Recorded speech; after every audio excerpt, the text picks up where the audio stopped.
We are back on Morning Line. Thanks for joining us. It's our final segment this morning. Davidson County Sheriff Darren Hall. Good to have him with us. Wanted to ask you politics. I know you're a politician as well. You have to run. But did you see your buddy Arpaio in Arizona was at a rally with Donald Trump? And of course, in Arizona, immigration is a big issue. And Donald Trump has said he's going to build a wall. I'm not going to ask you what you think about him politically or that. But just seeing the sheriff stepping up and basically endorsing a presidential candidate. And I know there's people you support and don't support, but what would you think of that? Would you do something like that? I can't see me doing that. I mean, I really try not to do that. There have been situations over the years where, for various reasons, and I'm talking on the national level, there's subject matter. I just think I don't love the idea that elected officials endorse anyone, because I really don't. I believe that in the end, I think the mayor here endorsed someone in the Democratic primary, and I don't think it's ever happened before. I mean, I think truthfully what is a little better, I think, is these are nonpartisan races, the mayor here. Right. And I just think it puts you in a little bit of a different situation. I mean, I remember Mayor Purcell was criticized because he hired a Republican to be kind of his chief deputy, so to speak, and he believed I needed both parties helping me steer the government.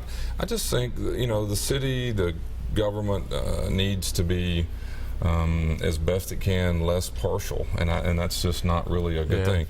Out there, you're talking about a total different world. I know. I mean, I'll say this. I mean, Joe Arpaio is not aging. I mean, that guy, he doesn't look a day older than I met him years ago several times, and he's not changed a bit, and he's probably still the most popular figure in that state, I think. And he's been sued in every way you can sue him, and he's been challenged. And well, he's been sued and he's lost. As you say, every sheriff's department gets sued, and most of them, frankly, are frivolous. Some of them are justified. But he's cost that county millions of dollars because of it, and yet he's still as popular as can be. Right. And and again, how many times would you see him as a presidential candidate, I mean, running around the country bragging about the fact that you have a sheriff in Arizona supporting you? I mean, it's just but he has a national name recognition, right? Right. And he's I get an email or two, it seems like once a month or whatever, someone sending me saying, why can't we do this? And you read into it and it'll be something like Tent City or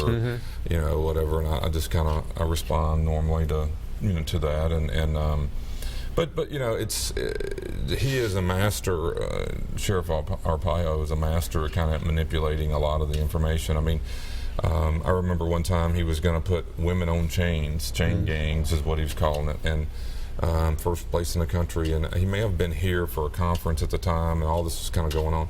But when you dig down into that, what he was doing is he asked the female inmates if they would participate in the chain gang, then he would allow them to have an extra visit, I mean, it was all a part, and he's done that with almost every one of these things. I mean, what people didn't know is the tent city, if you would live out there, volunteer, which he said he made them, then he would give them extra visits and extra access to commissary and so forth. So I didn't know that. So he's got their cooperation because he's throwing a carrot out there, and so they're going along with it. It's not like he's forcing them necessarily to do it. Right. Even though his perception though maybe that he is forcing them, and he's tough. He says that. I've got them living. Well, he's got them out there. That's true. He does. But through another mechanism. And there was a deal one time where he was telling people that he was feeding them 3 cents a meal or something. Well, what it was there had been a truck wreck, a big 18-wheeler wrecked, and had corn dogs on this truck, and so they orchestrate some kind of way to buy all these corn dogs. And so, but what he didn't say was, if you would eat that, you can have that in addition to your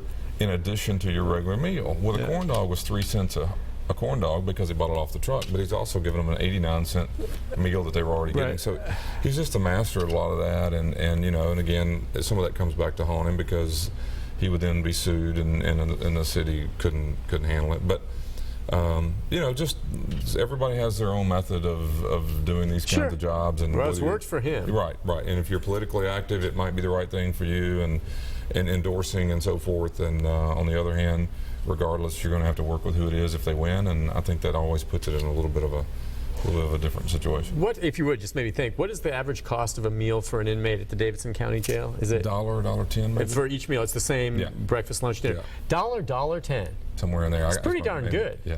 That's pretty. Maybe less than that. It's probably in the range. Yeah. we serve over 1 million meals a year. So Holy cow. Well, that's the cost. Yeah, I guess, you serve that 3 many. You can times, keep it yeah. lower or whatever. Let's go to Dennis. Hi, Dennis. Hello, sir. Good morning, Dennis. Go ahead. Well, I have two comments. One is about what I just heard about the sheriff out in Arizona. I don't know if you guys are aware, but back when he was doing that, it was known, I don't know out here or not, but it was known that he was getting the prisoners' cooperation. Okay. I mean, I knew that when I read it in some newspaper myself. Yep. Okay. Yeah. That's what he just said. Yeah, it sounds like he did. Yes, sir. In addition to that, there's something that you all are saying about pain medicine that I would like to point out. I've been on pain management for quite some time, and what I do is I actually will force myself to go without pain meds for 7 to 14 days. Wow. Or more, so that I prove to my doctors I don't get addicted as well as I don't have problems mentally from the pain medicine. Pain medicine give you mental problems. A lot of people don't know that.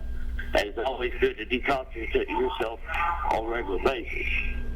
But some of us do need it, and y'all should be aware of that before y'all run a campaign to get rid of them. I've had 9 surgeries in the last 4 or 5 months.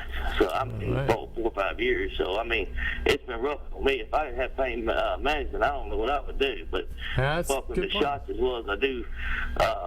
The pills. I welcome the trigger points, the hydrocortisone, the epidurals. I beg the doctors for everything that they got. No, and listen, yeah. I'm glad he made that point. I mean, I don't think we were saying that. There are some people that live in chronic pain, okay? Right. And the fact is, I don't know if it's his case, they're taking these pain pills, and yes, they probably over time, if they're doing these pain pills every day for a year or two, you're addicted. Right. Okay, but it's not that you need to take it can't live because with the pain, you can't right. live with the pain. So Right. you deal with that addiction and the negatives that come with those pills, right? But I mean, it's when people recover and they And I still think want to do he it. sounds like he's in a very legitimate need. Right. We have to admit there's a lot of folks who abuse that system, and he's not one of them, it sounds like. He But, tries to wean himself right, off it every right, 2 weeks. Right. Yeah. So it's a good way to manage it. That's a good word, is pain management versus just. But you see these cats come in and they go through withdrawals. What's it like in the cell when they're okay? Now I know you have to watch certain things that can lead to a death, but other times you hear about the cold turkey. Someone comes in who's been popping pills for a few weeks, and you throw them in a cell. How ugly is it? What do they? I think Are the they just thing- throwing up? Are they? Yeah, I mean, it's changed over the years. I mean, the bath salts became a really big deal a few years ago. Really terrible situation, because what people don't realize is you don't know what you're getting. Here's this person who is screaming, yelling, maybe bleeding, maybe vomiting, maybe whatever, and you don't know whether it's just acting out. You don't know whether it's a mental illness. You don't know whether it's the pills they got in their pockets. You don't know whether they swallowed a whole bunch of stuff to avoid getting caught when they come in. You don't know whether they, and the acting out of that person is what we're trying to monitor the first 24, 48 hours to make sure. Obviously, we got to determine what medicines you're on. What do we give you legitimately? What do you need? And it's just it's a chaotic.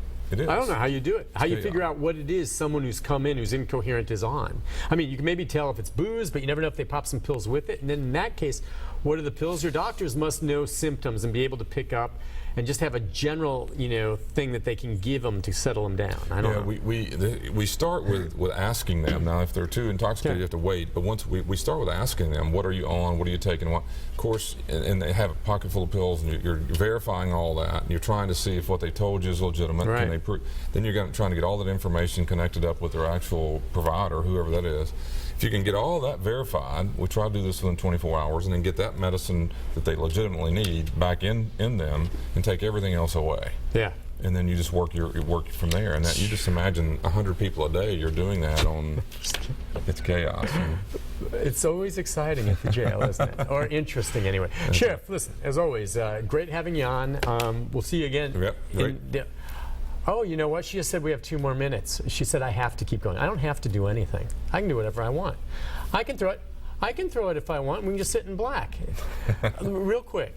Anything change from your perspective whenever we see something like that happened in Brussels here? I know, Homeland Security, law enforcement here, they've had plans in place. Are you guys in on that as well? There's some teams that we have some staff that are part of the emergency management response and so forth that we work with. I remember, if you remember a few years ago after the Boston the bombing deal with the marathon. It was a week later we had the one here. I mean, it was just a very alarming, and everyone carries a backpack to the ride. I know. See, so how do you watch for this? How you look for it? I just know, and there's things I'm sure you can't share with us, but they have these meetings, and this city is prepared for it as best as you can be. But the bottom line, if someone wants to blow themselves up, it's very hard to stop a suicide bomber. It just is. Think about going to the airport. Everyone carries bags. I know. There's just hardly any way to avoid or to prevent that. And you want to do it best you can. You want to be aware and have good intelligence. But the reality is, it boils down to that. What information do you have that you can stop? You're not going to, when you're talking about 20, 30,000 people in a setting, and how you're going to control their access and then are carrying bags to whether running or to the airport. I mean, it's just impossible to prevent all that. Well, I'm always aware now. Someone leaves a bag for a moment to run to the bathroom, I'm reporting it. I see a bag by itself in the airport, bus station, anywhere, left alone. I'm in front of the station somewhere. I don't care what it is. I'm calling it in. I'm calling it. Listen, we've got to wrap it up now. We did our job. Thank you. We'll see you again in the not too distant future. Great. All right. Have a great day. We'll take a break. Be back with a programming note right after this. You know that bomb.